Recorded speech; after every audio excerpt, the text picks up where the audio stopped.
Welcome to Guide Guru. We hope this video helps. You start by enabling Stage Manager in Control Center. This activates window grouping and app isolation. Once done, choose Desktop and Recent Apps options to control whether your desktop stays visible or only recent apps appear. This affects clutter and memory use.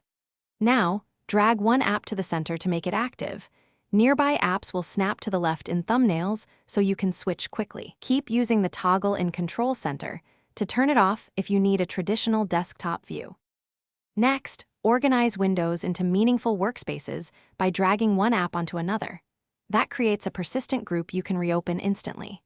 Make sure to resize windows by dragging edges or enter split view for focused two-app workflows. This keeps one app centered while another shares the screen.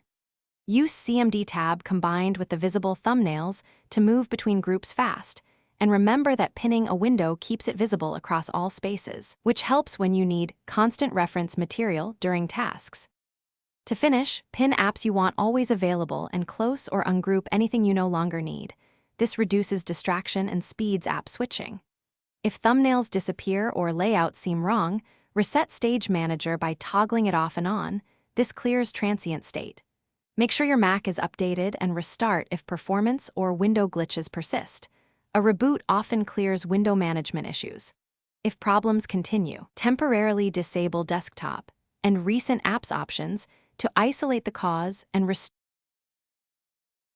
Thanks for watching. Consider subscribing if we helped you today.